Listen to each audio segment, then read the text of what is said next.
the slam dunk contest, which for some reason still goes on, a player who is not in the NBA won the slam dunk contest. Mac McClung, who is I'm told he's a G League player. He won last year. He repeated as the king of the dunk. How generous is the NBA? You don't even have to be in the NBA to be in the slam dunk contest. They're very kind of them. Well, not everyone happy about it after finishing second in the dunk contest to the player from the G League, Max McClung. Celtic star Jaylen Brown expressing his thoughts on the modern-day dunk contest. If you didn't hear what he had to say, possibly not. Over the weekend, Jaylen Brown said that he thinks the players worry about their performance in the dunk contest, but they're really worried about social media. He said, quote, I think ultimately it's the media era. Some players are just afraid to get turned into a meme or whatever, Jaylen Brown said. Now, this is not the first time someone has come out and said such things. The same argument is made for baseball's home run derby. Players don't like to play in that, the big home run hitters. Some of them don't want to be part of it because of the same thing. Should they whiff at the home run derby, it's a problem. Should they miss a dunk, that becomes a viral video clip. So let us discuss the question. Jaylen Brown, again, he said, for those of you in the back of the room, Jaylen Brown says NBA stars are afraid of social media, and that is why the dunk contest blows. Where are you at on this one? So I've got kitty cats, confectionery, and battering ram. We'll combine all of these things together, and we'll make an actually competitive slam dunk contest with legends of the game that take part. Because I'm old enough. I'm getting old now. I'm old enough to remember when the dunk contest was the event and that you wanted to be part of it, and it was wonderful to be a part of it. It was a great mitzvah in your life to be part of the dunk contest. All right, so first of all, as we mentioned, this is not an original take.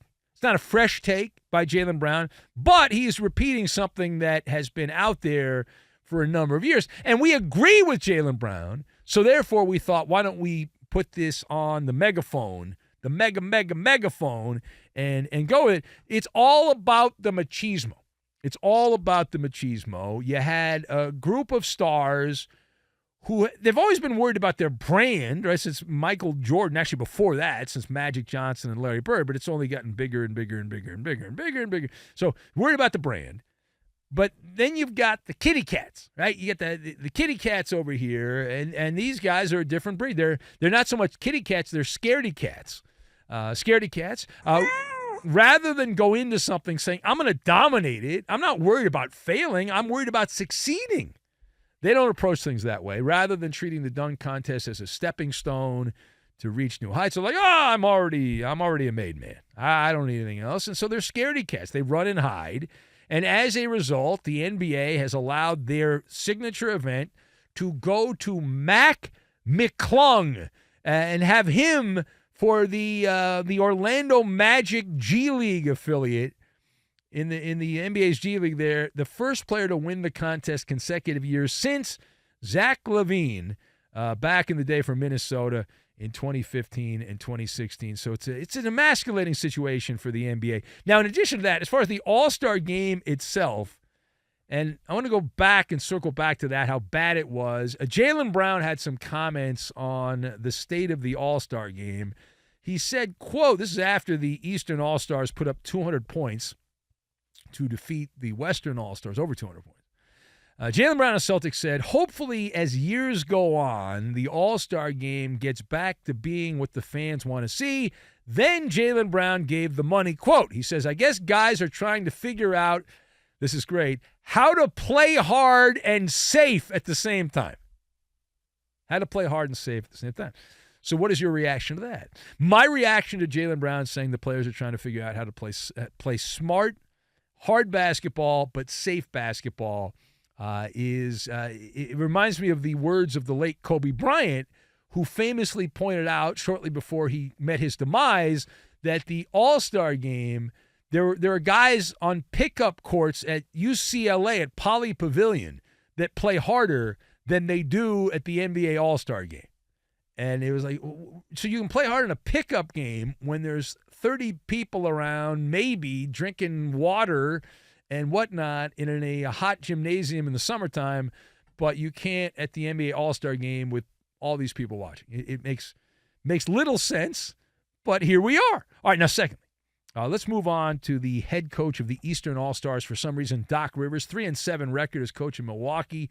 He says that he wanted to not take the job. He wanted to hold off on coaching the Bucks till after the All-Star break, but instead he ended up taking the job. He was complaining about the Bucks schedule. So what does that tell you? What does that tell you? So it tells me that Doc is up to his old shenanigans. He's always got an excuse. Doc Rivers always has a fall guy. It's not his fault that the team's not playing well in Milwaukee. It's the schedule's fault. Reminds me of when he was coaching the Lob City Clippers, and he always had something to blame.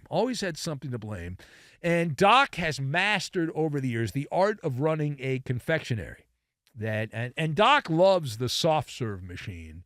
He loves that soft serve. He serves a lot of soft serve, and the machine's never broken. You go to McDonald's a lot. You want that late night cone, the vanilla cone. It's not working. Doc's always got the soft serve working. He's always got that. And he did not want to eat the Rocky Road. He did not want to enjoy some Rocky Road. It is the P word. Is pathetic is the word I will use. Doc Rivers continues to show people, young and old, how not to handle things, right? The approach should have been this. I want the challenge. I want to embrace the challenge. You don't run away from challenges. You run towards them. Not Doc Rivers. I wanted to wait. It's too hard to schedule. Yeah. So I don't want to embrace the adversity. I mean, come on, Doc. What are you doing? All right, now, final thought. The Slim Reaper feeding the content kitty in sports radio. He had a lot to say about the current crop of the next wave of stars as Durant and LeBron are getting into their mid to late 30s now. And Kevin Durant said he does not rely on his name or what he has done in the past to get the R word. He said, quote, I respect that about young players, he said. They don't give a blank. That's the S word. It ends with a T. It's a different way of saying poo-poo. So he says that they don't give a blank, S word, about what you did in the past. It's about today. So that keeps me on point. Now, people have been dissecting and psychoanalyzing that quote, and I would like to take a moment to psychoanalyze that quote as well.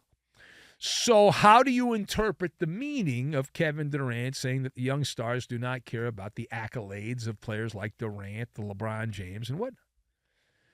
So you've got the public-private thing here. My first thought on this is that's the public position, but you got to think deep down this bothers Durant.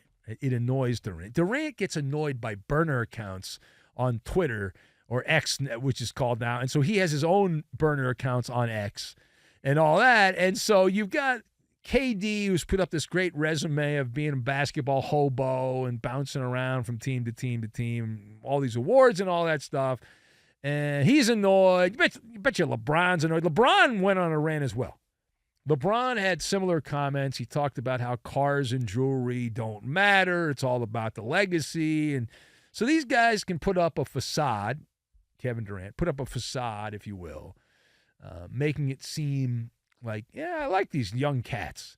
But this is the age-old battle. And when I started covering basketball, players complained about the next generation because they didn't respect the game the right way. And it's like whoever the young generation is always gets attacked. And they, grew up differently. And, of course, these guys today, the younger generations, they grew up where if you don't like a statue, you just knock it down. That's it, just get rid of it. And so it's like, what's the point of having a legacy if they just chop your little statue down? It doesn't matter. If somebody doesn't like it, they're done. They just take a battering ram to it. And so I understand if I grew up in that generation, who cares about your legacy?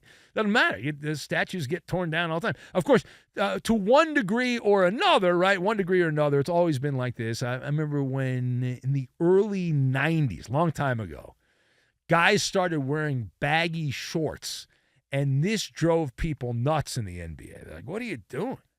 They did look pretty stupid. It was pretty dumb. It was like they were wearing...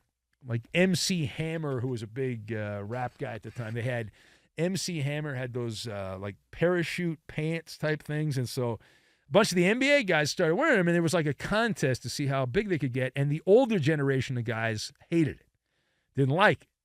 Like, you're not respecting the game and all this stuff, and there was backlash, and so it's always been this What the hell is it? tug of war back and forth that's been going on.